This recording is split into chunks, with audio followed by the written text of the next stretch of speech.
प्राचीन समय में देवलोक की अप्सराएं अपनी अद्वितीय सुंदरता और नृत्य कला के लिए जानी जाती थीं। उनमें से सबसे मनमोहक थी रंभा। एक बार देवताओं और असुरों के बीच युद्ध हो रहा था। देवताओं को भय था कि असुर किसी तरह अमरत्व प्राप्त न कर लें। देवताओं ने सोचा कि असुरों को मोह और लालच में फंसाकर ही हराया जा सकता है। इंद्र ने रंभा और अन्य अप्सराओं को आदेश दिया, तुम अपनी रूप सौंदर्य और नृत्य से असुरराज के मन को भ्रमित करो। अप्सराएं जब असुरों के दरबार में पहुंची तो उनकी सुंदरता देखकर असुर मोहित हो गए। चारों ओर नृत्य, गीत और मधुर सुगंध फैल गई। असुरराज रंभा को देखकर लालच और वासना से भर उठा। उसने कहा, हे सुंदरी, मैं तुम्हें स्वर्ग से भी बड़ा महल दूंगा यदि तुम मेरी हो जाओ। यही वह समय था जब कामदेव ने अपनी शक्ति से असुरराज के मन में वासना की ज्वाला और प्रबल कर दी।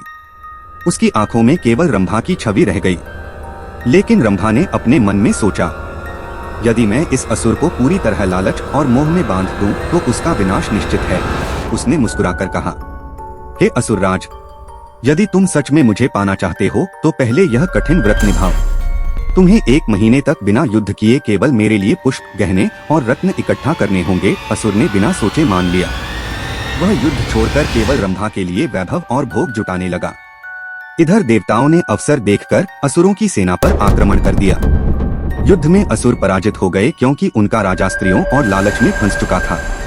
कामदेव मुस्कुराए और बोले, सुंदरता और वासना यदि संयम में हो तो आनंद है, लेकिन लालच और मोह में डूबे तो विनाश। रंभा ने विनम्रता से देवताओं को प्रणाम किया और कहा, नारी केवल रूप नहीं, वह धर्म और नीति की भी धारक है। मेरी सुंदरता असुरों का विनाश नहीं बल्कि धर्म की रक्षा के लिए साधन बनी। इस प्रकार रंभा, देवताओं और कामदेव की लीला ने यह सिद्ध कर दिया कि लालच और वासना से अंधा हुआ व्यक्ति अपने ही पतन का कारण बनता है।